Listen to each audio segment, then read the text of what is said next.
Mas kilala yung bahay as La Peral White House. Isa sa mga pinakalumang bahay sa Baguio.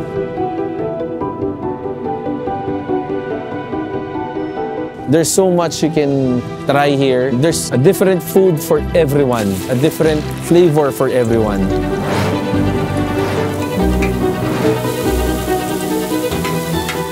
So we started as contemporary French restaurant. So now we're trying to convert it into, hindi naman convert, but parang ginagawa namin siyang steakhouse. And some call it haunted house.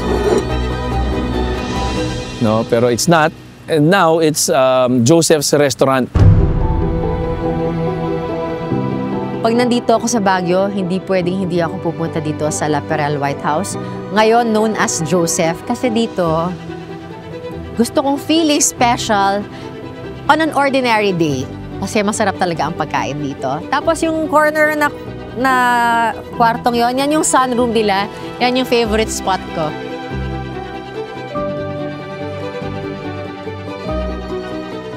Tara. Ako po si Bernadette Zambrano Aguinaldo, an anchor of TV Patrol, a content creator din. Meron tayong YouTube channel, Bernadette Zambrano Channel. And today, mapapanood sa Tikim TV. Ayun o. Kapag na-try nyo yung mga dry aged steaks namin, very high-end quality, hindi kamahalan, definitely you'll enjoy it. Hindi ako mapapahiya kay Tikim TV. Scene 1, Alpha, take 1. I'm Adrian Tagumpay. I used to be the executive chef for Joseph's Restaurant, but now I'm the operations manager.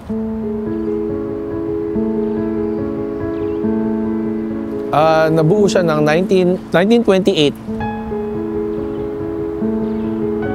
We are located at the La Peral White House. We are along Leonard Wood Road, Teachers Camp, Baguio City. We are open from 11 a.m. up to 10 p.m. every day. Currently, minsan may mga pupunta pa kaming guest, akala nila museum, akala nila pwedeng pumasok lang and take pictures, yung mga ganyan. But this used to be a bamboo museum before we converted it into a restaurant. No? The owners converted it into a restaurant no 2022. Again, starting as a French contemporary restaurant. Okay, tapos again, I don't want to call it a steakhouse, but we're focusing on steaks now. Yun. Kulang ang Baguio experience kung hindi kayo pupunta sa Joseph. Eh dati dinadaan-daanan nyo lang. Ngayon, malalasahan nyo na rin. Ang generous naman ito. So here's your Caesar salad. Wow! Dahil mahilig ako sa gulay, nagustuhan ko yung Caesar salad nila. Ngayon nakitang Caesar na may bulaklak. Ay, winner, no? May pabulaklak pa. Magbabagyo ka, dapat lang magsalad ka. Kasi iba yung freshness ng gulay dito. Yung iba bacon bits, di ba? Yes! We're very generous with the bacon. So strip talaga siya. 2 strips of bacon. Pero talaga maganda yung presentation, tapos very generous, may bacon pang buo. Halos lahat ng salad namin is ganyan. We present all our salads. Iba-iba lang yung composition niya, pero halos parehas lang ang plating namin. Yun. So iba-iba ang dressing. I like that. Oo. And we are also vegan and vegetarian friendly. Okay, we have several dishes that are vegan, several dishes that are vegetarian. Pescatarian friendly din kami. Tayo ito, meron kami mga talagang pure vegan dishes like our garden quinoa.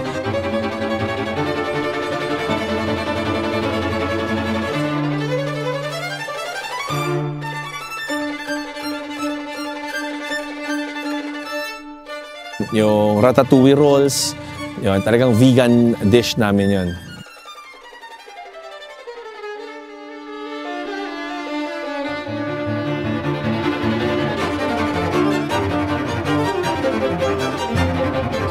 Meron kaming yung sinerve natin kay Ma'am Bernadette kanina. That's what we call the tapas platter.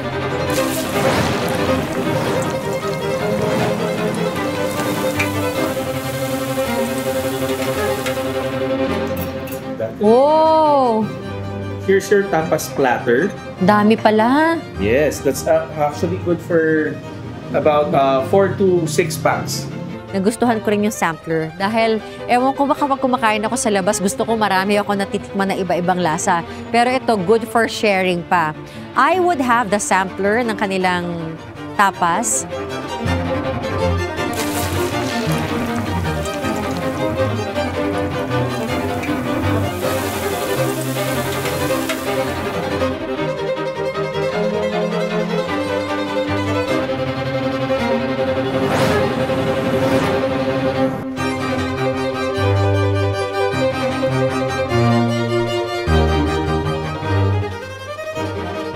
Maraming sama-sama yung gambas, meron kaming salpikaw, meron kaming pritsyon, merong calamari, merong bruschetta.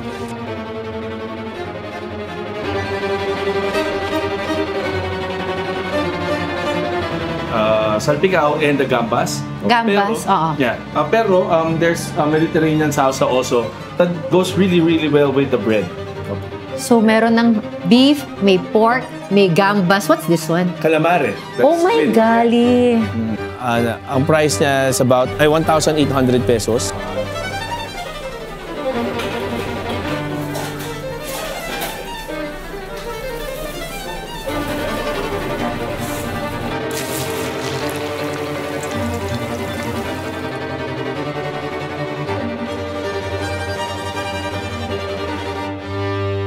Ang focus namin are the steaks and then we're building around it na lang.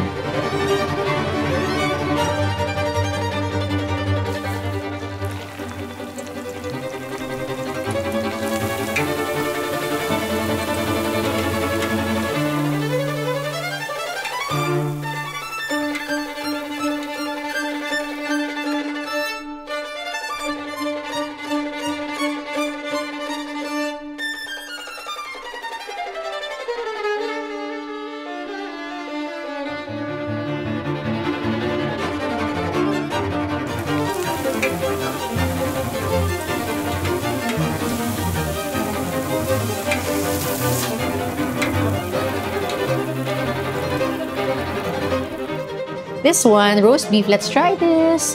And with your main course na steak. OMG. So, right now, we're serving high-end steaks and meron din kaming mga entry-level steaks. Parang pwede na ako mag-umad dito. Umad? So, hindi ko alam kung anong kaibahan ng mga beef. It's all beef.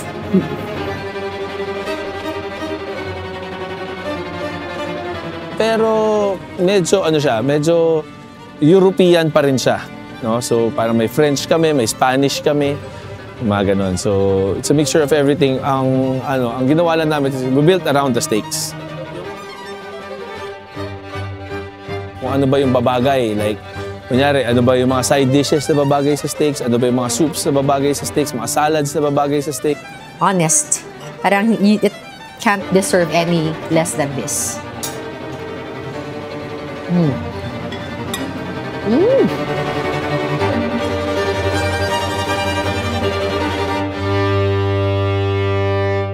Dati, itong bahay, kilala siya as La Peral White House.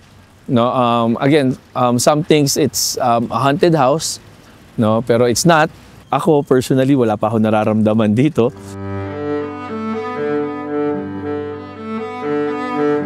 Actually, 90% of the house is still original. Yun. So, we're trying to keep the house as original as it is para ma-maintain din namin yung pagiging yung heritage mansion nga na tinatawag nila para at least man lang hindi masayang, 'di ba, yung bahay. Kaya that's why people come in, akala nila parang tourist destination siya. Oh, it used to be a tourist destination and then we converted it into a restaurant. Kung minsan akala nga nila ganun pa rin. So, ayun, we control it by having a reception area.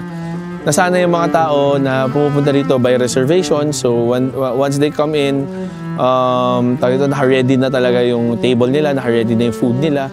Okay, pagka walk-ins naman, walang problema kasi it takes us about a minute or two to prepare their table. Usually, we serve our food about mga 15 minutes to 20 minutes, no? Usually, we give yung area dito sa ground floor. Yung second floor are for reservations. Kasi as much as possible, gusto namin, ang service namin is, syempre, dapat super perfect, di ba? So, kumbaga, ang ginagawa namin is 1:1. One table, one waiter. Talaga natututukan sila. Okay, so kapag hindi naman masyadong puno, no? So we also give a free house tour. Okay, kinikwento namin yung history ng bahay para makita nila yung buong bahay. Pinapaikot namin sila. Although kapag maraming tao talaga, syempre we also value the privacy of our guests. Kina-cancel namin yung mga tours kapag pag marami kaming guests.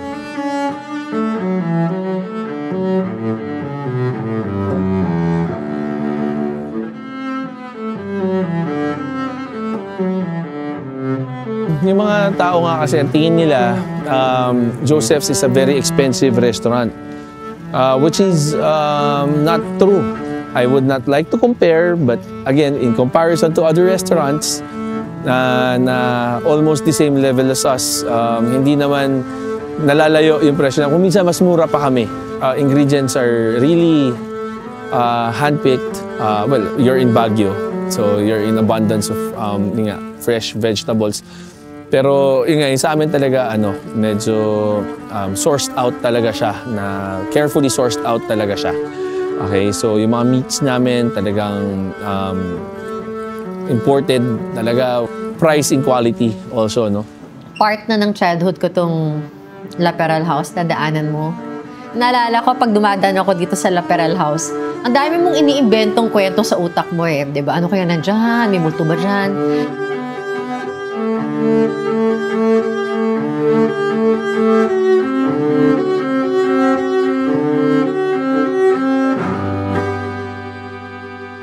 Super satisfied ang aking tiyan, ang aking diwa. Oo.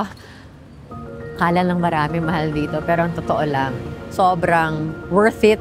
Worth it every bite, worth every calorie, no? Ngayon na nakapasok ka dito and to actually experience this, priceless yung memory kasi nakapasok kayo sa La Peral White House, di ba?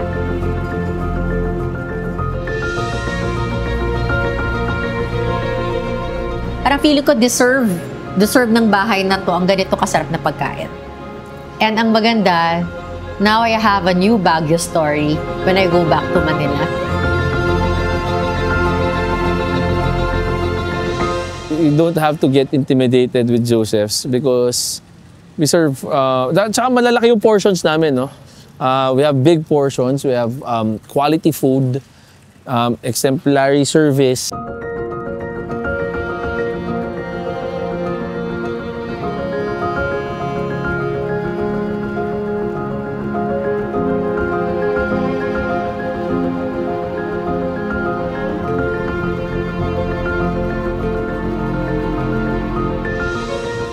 Also, the experience of, dining in a heritage house, diba na? Dati tinitingnan mo lang, ngayon.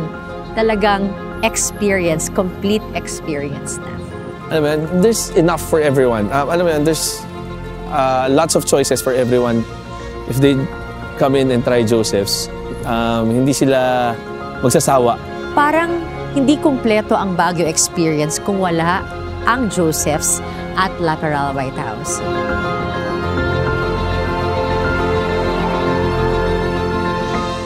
Bye! Till next time!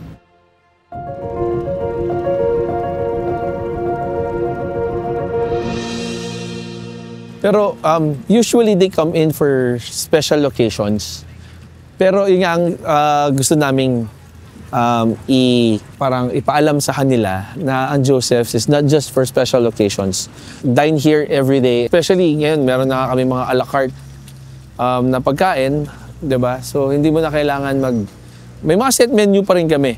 Pero 'di ba, you can choose what you want, you create your own set menu, 'di ba? Without spending too much, 'di ba? Kung ano lang yung gusto mo, kung ano lang yung kaya mong kainin, okay ka na doon. po want to invite yung mga the locals of Baguio, no, to try Joseph's, para ma-experience din nila, alam mo yun, yung quality ng pagkain ni Joseph's. Kung ano na meron tayong upscale restaurant dito sa Baguio. If you're a local of Baguio, I might give you something for free. Alright, so sabihin nyo lang, local kayo, libre ko kayo ng something. Okay? So, yeah. For more inspiring food stories, please subscribe to TKIM TV YouTube channel.